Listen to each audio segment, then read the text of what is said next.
Et bonjour à tous, bienvenue dans cette nouvelle vidéo. Aujourd'hui, on se retrouve donc pour cette vidéo tant attendue des succulentes au printemps. Donc je vous avais fait celle à l'automne, je vous avais fait celle pour l'hiver et vous aviez vraiment adoré ce genre, ces vidéos-là. Donc du coup, je suis super ravie de vous faire celle-ci à nouveau, sachant qu'après, il ne restera plus que les succulentes en été. Donc en tout cas, j'espère que cette vidéo aussi vous plaira autant que les autres. Comme dans les précédentes vidéos, je vais vous expliquer comment je gère mes succulentes, comment elles se comportent et ce à quoi il faut faire attention. Alors pour les nouveaux arrivants, je précise que je vis dans le sud, dans l'extrême sud exactement, et que je cultive mes plantes succulentes en extérieur toute l'année. Je sais pas vous dans votre région, mais moi je trouve que cette année le printemps est rude, il fait froid, il pleut beaucoup, donc du coup en fait finalement on n'est pas trop en retard sur les arrosages, sur plein de choses. Donc du coup si vous n'avez pas encore découvert vos succulentes, si vous n'avez pas encore arrosé vos succulentes, ce n'est pas grave. D'ailleurs moi pour ma part j'ai pu les arroser qu'une seule fois.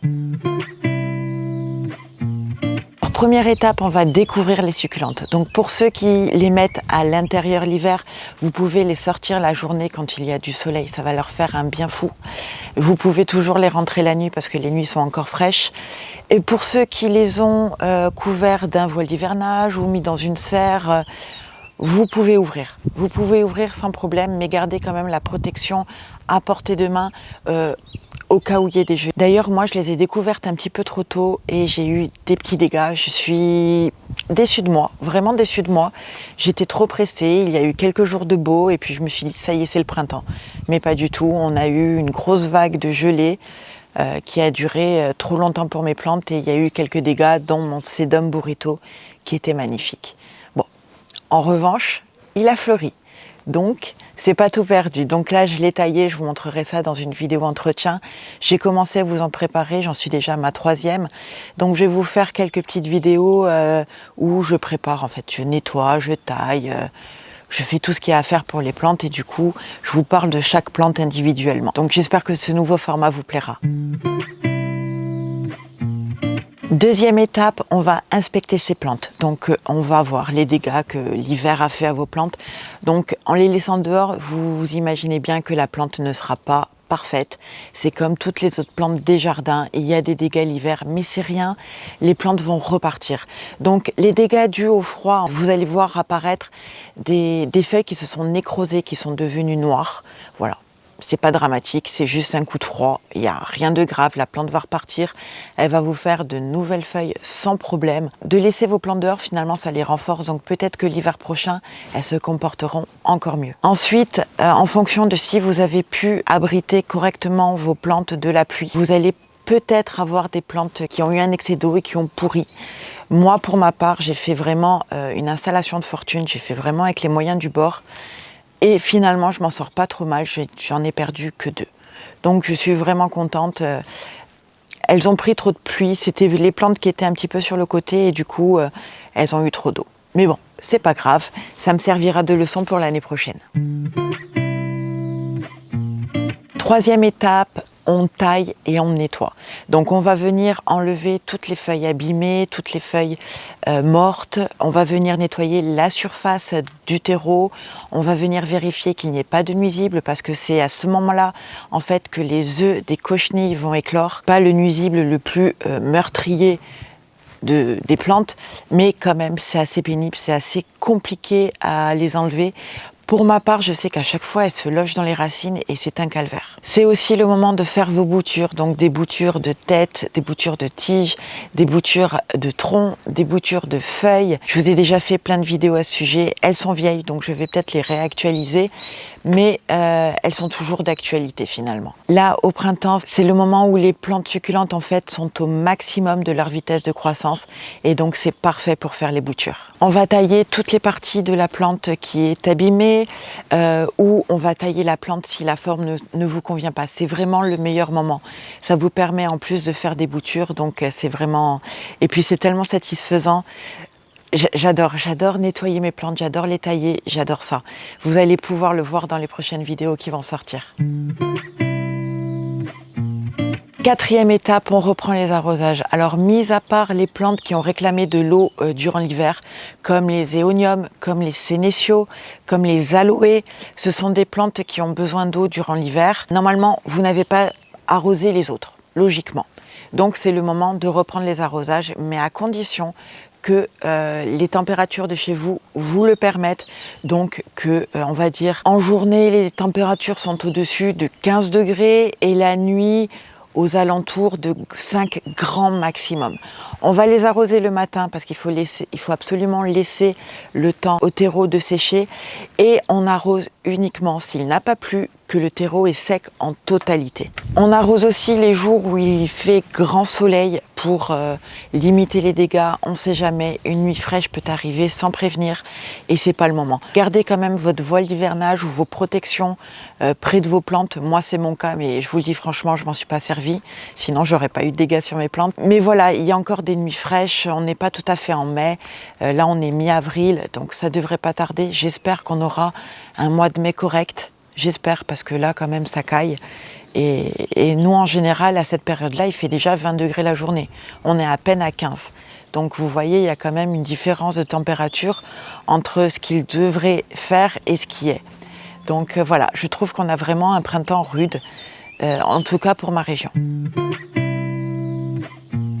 5e étape, c'est le moment de rempoter. Alors cette étape-là n'est pas du tout une obligation. Fut un temps, je rempotais mes plantes succulentes tous les ans, mais là c'est devenu ingérable, j'en ai trop, donc ce n'est pas possible. Alors j'ai trouvé d'autres alternatives, donc je rajoute du terreau s'il en manque, je vais faire un surfaçage si le terreau est vraiment abîmé. Ensuite, je rempote uniquement mes plantes si j'estime que le pot est trop petit ou si le pot ne convient pas à ma plante. Et c'est aussi pour ça que je paille toutes mes plantes avec du gravier. Ça, franchement, ça limite les dégâts du terreau. Le terreau est bien beaucoup plus longtemps. Sachant qu'une plante succulente n'a pas besoin d'être rempotée tous les ans car un terreau pauvre lui convient très bien. Et c'est pour ça aussi que cette année, je vais me mettre à l'engrais. J'ai commencé un petit peu l'année dernière, mais là, je vais donner de l'engrais à toutes mes plantes. On va voir ce que ça donne, si elles se développent encore mieux. C'est vraiment un test pour moi parce que j'ai toujours entendu dire que les plantes succulentes n'avaient pas besoin d'engrais. C'est vrai, mais je pense que ça peut quand même leur donner un petit coup de pouce. Pour l'engrais, on va vraiment utiliser un engrais adapté, donc un engrais pour cactés et succulentes, parce que les succulentes, par exemple, ne vont pas supporter un engrais pour plantes vertes. Elles n'ont pas du tout les mêmes besoins. D'ailleurs, les succulentes ne supporteront pas un excès d'apport d'azote en fait. C'est vraiment pas pour elles. Voilà, un petit peu limité, oui, mais c'est pour ça qu'il vaut mieux quand même acheter de l'engrais pour cactés et succulentes. Au moins comme ça, il n'y aura pas de problème. Alors, qu'est-ce qu'il va se passer? Alors, à la fin de l'hiver, beaucoup de succulentes vont fleurir si elles ont été dehors avec une période de sécheresse et de froid, si vous avez pu les mettre dans un garage au frais, si elles ont eu les conditions optimales pour fleurir. D'ailleurs, moi cette année, je n'ai jamais eu autant de floraison. Pourtant, elles ont toujours été dehors, mais là, vu que l'hiver a été un petit peu plus rude pour chez nous, du coup, je me retrouve avec des floraisons magnifiques auxquelles je ne m'attendais pas. C'est vrai, ce n'est pas la plus belle floraison du monde, mais ça reste quand même toujours une surprise et une belle satisfaction. La plante va reprendre sa pousse, elle va pousser à une allure de dingue. Donc c'est à ce moment-là que vous allez voir les bénéfices du soleil et d'un bon arrosage. N'hésitez pas à arroser vos plantes. Vraiment, moi j'ai pu m'apercevoir parce que à mes tout débuts, j'hésitais vraiment beaucoup à arroser. Donc j'attendais vraiment que les plantes aient soif avant de les arroser et ça c'est une erreur. C'est une erreur parce que les plantes vont être en stress et du coup elles ne vont pas se développer, elles vont se mettre en repos. Alors j'ai pu m'apercevoir justement à cette période-là qu'à chaque fois que j'arrosais mes plantes, la plante faisait une poussée de dingue. Donc voilà, donc si vous arrosez correctement vos plantes dès que le substrat est sec en totalité, sans attendre que la plante ait soif, votre plante va avoir une croissance régulière. Et c'est ce que la plante a besoin finalement, c'est comme nous, c'est comme toutes les autres plantes. Si on limite leur croissance, à un moment donné, ça ne va pas aller. Les nouvelles pousses vont être bien plus claires, avec un effet nacré pour la plupart, des couleurs plus pastel. C'est un magnifique spectacle. Vous êtes passé du spectacle hivernal où les couleurs étaient pétantes. Là, vous allez tomber dans des couleurs plus délicates, plus jolies, plus douces. Voilà, c'est quelque chose, moi j'adore vraiment voir les succulentes au fil des saisons. Elles ont une progression tellement différente selon les saisons. C'est un spectacle de dingue pour moi. Ensuite, il y a une petite couche de dépôt, on va dire un petit peu blanchâtre qui va se déposer sur vos feuilles. En fait, c'est la plante qui va se protéger toute seule des températures excessives qui vont arriver. Elle fait ça pour se protéger et pour éviter l'évaporation de l'eau qu'elle contient dans ses feuilles. C'est comme ça qu'elle se protège des sécheresses. Donc cette petite pellicule, il ne faut pas l'enlever, c'est vraiment une protection pour la plante. Alors si jamais vous sortez pour la première fois vos plantes au soleil, au printemps, faites quand même attention à la progression. Allez-y doucement, style une demi-heure, 1 heure, 2 heures, etc. Sinon, vous risquez d'avoir quelques dégâts sur la plante. Ça va être des taches un petit peu dans les marrons. Le froid, ça fait des taches noires et les taches de soleil, ça fait des taches marron un petit peu plus claires. Mais c'est pas grave. Au pire des cas, c'est pas grave. Les nouvelles pousses vont être beaucoup plus robustes. Moi, je vous le dis franchement, je n'acclimate pas mes plantes. Je les mets directement dehors. La plupart du temps, ça se passe bien. Hein. Parfois, il y a des taches, mais c'est pas grave. Maintenant, on passe à la fréquence d'arrosage. Alors, je sais que c'est la question tant attendue. C'est dur de déterminer une fréquence d'arrosage parce que ça dépend de beaucoup de choses. Ça dépend du pot, de la température, de l'exposition, de plein de choses.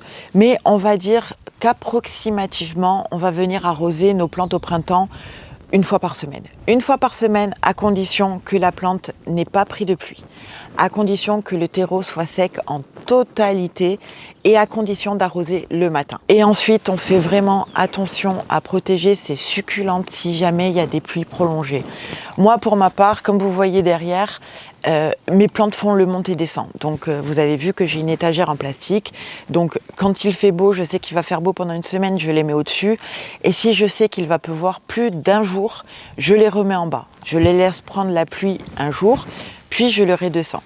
Parce qu'une pluie prolongée sur vos succulentes peut être fatale pour elles. Et ça serait vraiment dommage avec les efforts qu'on fait pour qu'elles soient magnifiques. Mon bilan pour cette année, j'ai beaucoup de choses à changer. J'ai beaucoup de choses à changer parce que mon étagère était bien trop petite pour protéger mes plantes. Pour chez moi, le voile d'hivernage, ça me convient très bien. Donc ça, c'est bon, c'est quelque chose à refaire.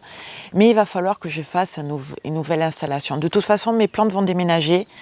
On va faire un truc sympa devant la maison parce que là, franchement, c'est moche. La dernière fois, on était chez les voisins et de loin, c'est atroce. Donc du coup, on va changer cette installation-là. On va les mettre de l'autre côté, donc devant la maison, et on verra ce que ça donne. Donc j'espère avoir assez de place. J'espère. Mais bon, de toute façon, on trouvera d'autres solutions. C'est pas un problème parce que j'ai encore commandé plein de plantes. Je suis une calamité. J'arrive pas à me contenir. Je crois que j'en ai commandé encore une 30aine. Donc vous allez voir un gros haul arriver. Un gros haul. Ensuite, par rapport au bilan, j'ai découvert mes plantes bien trop tôt. J'ai découvert mes plantes bien trop tôt et ça, je le regrette. Ça a abîmé mon sedum burrito, ça en a abîmé un petit peu d'autres. Ça les a pas tués, mais quand même, pour le sedum burrito, vous allez voir la vidéo, il a pris cher. Franchement, il a pris cher, je suis dégoûtée. Il était tellement beau. Donc voilà, écoutez, j'espère n'avoir rien oublié. J'espère que cette vidéo vous a plu, surtout qu'elle vous sera utile.